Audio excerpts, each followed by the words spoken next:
اب صحابہ اسلام میں داخل ہوئے، مشکلات آنا شروع ہوئیں،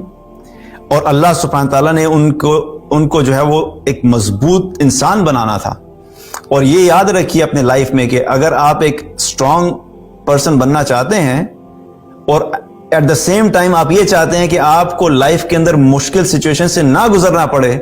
تو آپ کبھی بھی زندگی میں ایک مضبوط انسان نہیں بن سکتے۔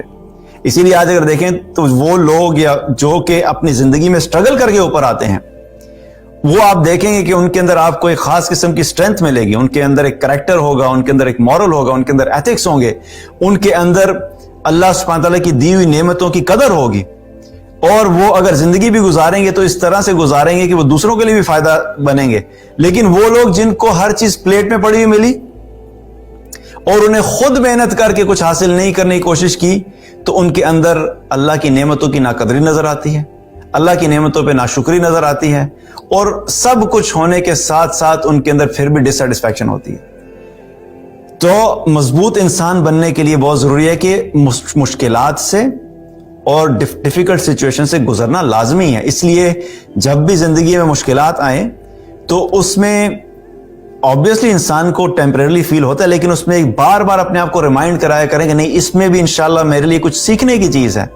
میں کوئی ایک نئی چیز سیکھ لوں گا، کوئی نیا سینیریو میری لائف میں آ گیا، اس کو ہینڈل کیسے کرنا ہے میں یہ سیکھ لوں گا۔ وقتی طور پہ مجھے پینفل لگ رہا ہے لیکن آگے جا کے مجھے بینیفٹ ہوگا۔ اب صحابہ کے ساتھ جب یہ چیلنجز ہوئے تو اللہ سبحانہ تعالیٰ نے ہر طریقے سے ان کی کنڈیشننگ کی تھی، اور ایک جو چیز جو اللہ سبحانہ تعالیٰ ان کو سکھانا چاہتا تھا وہ کیا تھی کہ تم مکمل طور پہ اللہ کے سامنے اپنے آپ کو سبمٹ کر دو۔ کیسے؟ جب صحابہ کو ٹارچر دیا جاتا تھا، فزیکل ٹارچر ہوتا تھا، ایموشنل ٹارچر ہوتا تھا، سائیکولوجیکل ٹارچر ہوتا تھا، اور پھر فائنینشیل لاسز دیکھنے پڑے، اکنامکلی ان کو سیٹ بیکس ہوئے، تو جو اسٹرانگ صحابہ تھے، جو اس وقت کے فائنینشلی اسٹرانگ تھے اور انفلوئنشل صحابہ تھے، جن میں ابو بکر رضی اللہ عنہ تھے، عبد الرحمن بن عوف رضی اللہ عنہ تھے، تو جب صحابہ کو مارا جا رہا تھا، ان کو فزیکلی ٹارچر دیا جا رہا تھا، تو یہ جو انفلوئنشل صحابہ تھے اور ان میں سے بالخصوص عبد الرحمن بن عوف رضی اللہ عنہ تھے، وہ رسول اللہ صلی اللہ علیہ وسلم کے پاس آئے اور آ کے اجازت مانگی کہ اللہ کے رسول، ہم ان کفار کے جو بھی ہمیں اذیتیں یہ دے رہے ہیں، ان کی اذیتوں کا ہم جواب دے سکتے ہیں، آپ ہمیں اجازت دیں، ہم ان کے ساتھ جنگ کریں گے۔ اب آپ ذرا تھوڑی دیر کے لیے سوچئے کہ ایک وہ شخص ہے کہ جو بالکل کمزور ہے، نائیو ہے، لاغر ہے، اور وہ اس کو اگر کچھ بھی کہا جائے تو اس کے اندر نہ ہمت ہے، نہ طاقت ہے، نہ اس کے پاس کوئی ریسورسز ہیں کہ وہ دوسرے کا جواب دے سکے۔ تو ایسا انسان اگر خاموش بیٹھے تو سمجھ آتی ہے کہ بھائی یہ اگر کچھ کرنا چاہے بھی تو کچھ کر نہیں سکتا، کیونکہ سامنے والا اتنا مضبوط ہے۔ لیکن ایک وہ شخص جس کے پاس فزیکلی طاقت بھی ہے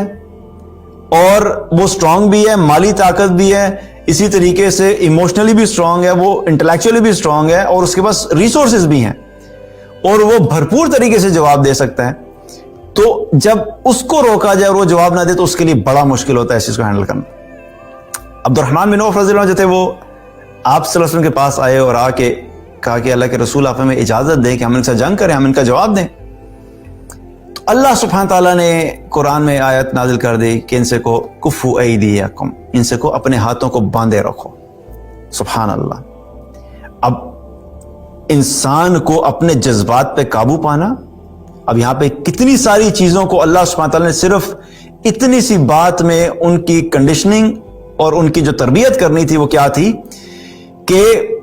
تمہیں اپنے جذبات کو، اپنی رائے کو، اپنی سوچ کو، اپنے وسائل کو، اپنی طاقت کو، اپنی عقل کو اللہ کے حکم کے تابع کرنا ہے۔ چاہے تم سب کچھ کر سکتے ہو، لیکن اس وقت تمہارے لیے سب سے امپورٹنٹ چیز کیا ہے کہ جب تک اللہ تمہیں نہیں کہے گا کہ تم نے آگے ایک قدم بڑھانا ہے، تم اس وقت تک ایک قدم بھی آگے نہیں بڑھا سکتے۔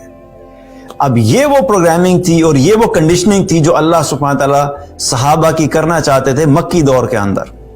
تو مکی دور میں جو مشکلات تھیں اور جو مصائب تھے، ان سے جب گزر کے پھر صحابہ مدینہ پہنچے، اور مدینہ میں جا کے ایک بالکل لینڈسکیپ چینج ہوا، وہاں پہ جا کے پھر اللہ سبحانہ تعالیٰ کی طرف سے اجازت آ گئی، اور پھر مسلمانوں کی فتوحات کا سلسلہ شروع ہوا، اور پھر وہی صحابہ جو ان مشکلات سے نکلے تھے، اللہ سبحانہ تعالیٰ نے وہ ہیرے جو چنے تھے، ان ہیروں کے ذریعے سے پھر اللہ سبحانہ تعالیٰ نے مسلمانوں کو مختلف جگہوں کے اوپر بڑی بڑی جگہوں پہ فتوحات عطا فرمائی۔ ایران فتح ہوا، فارس فتح ہوا، روم فتح ہوا، شام فتح ہوا، افریقہ فتح ہوا، مصر فتح ہوا۔ کرتے کرتے کرتے ان تمام علاقوں میں پھر صحابہ پہنچے۔ کہیں پہ مصر میں جو ہے وہ عمر بن العاص رضی اللہ عنہ پہنچے، خالد بن ولید رضی اللہ عنہ جو تھے مختلف علاقوں میں ایران سے ہوتے ہوئے پہنچے۔ اسی طریقے سے سعد بن ابی وقاص رضی اللہ عنہ جو ایران کا فتح جو تھی وہ سعد بن ابی وقاص رضی اللہ عنہ کے ذریعے سے ہوئی،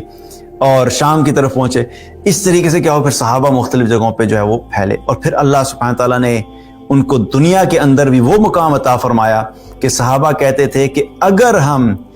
دنیا میں رہتے ہوئے دنیا کے طریقے سے ہم چاہتے ہوئے اگر ان تمام چیزوں کو حاصل کرنا چاہتے تو کبھی بھی حاصل نہیں کر سکتے تھے جو اللہ سبحانہ تعالیٰ نے ہمیں اسلام کی وجہ سے جو کچھ عطا فرما دیا۔ حالانکہ صحابہ کا مقصد دنیا حاصل کرنا نہیں تھا، وہ مقام حاصل کرنا نہیں تھا، وہ پوزیشنز حاصل کرنا نہیں تھا، مقصد یہ تھا کہ اللہ کا دین ان تمام جگہوں پر پہنچے۔ لیکن چونکہ مقصد کلیئر تھا کہ اللہ کی رضا کی خاطر کرنا ہے، اسلام کو پھیلانا ہے، تو اللہ سبحانہ تعالیٰ نے ایڈیشنل بینیفٹ کے طور کے اوپر ان کو دنیا میں بھی وہ مقام عطا فرمایا اور مال عطا فرمایا کہ جو کہ اگر وہ خود سے کمانا چاہتے تو شاید وہ کبھی نہ کما سکتے۔ اور سعد بن ابی وقاص رضی اللہ عنہ جب قادسیہ کی جنگ میں تھے، لیڈ کر رہے تھے، اور ایران کے اگینسٹ جب فتح ہوئی، اور اس وقت کا جو بادشاہ تھا اس فتح سے پہلے اس بادشاہ کے پاس اس نے کہا کہ مجھے اپنا ایک ایمبیسیڈر بھیجیں، اپنا سفیر بھیجیں، میں بات کرنا چاہتا ہوں۔ تو سعد بن ابی وقاص رضی اللہ عنہ جو ہے ربیعہ بن عامر رضی اللہ عنہ کو جو ہے وہ سفیر بنا کے بھیجا۔ اب ربیعہ بن عامر رضی اللہ عنہ جو تھے وہ فقراء صحابہ میں سے تھے، وہ کوئی مالدار صحابی نہیں تھے، وہ خود بھی کمزور سے تھے، کپڑے بھی پرانے سے پہنے ہوئے، اور ان کا جو گھوڑا تھا وہ بھی بالکل کمزور سا تھا۔ اب ان کو سفیر بنا کے بھیج رہے ہیں، اور بھیجنے سے پہلے ربیعہ بن عامر رضی اللہ عنہ کو بلایا اور کہا کہ ربیعہ تم نے اپنی وضع قطع نہیں تبدیل کرنی، یعنی جس حلیے میں ہو تم اسی حلیے میں جاؤ گے۔ حالانکہ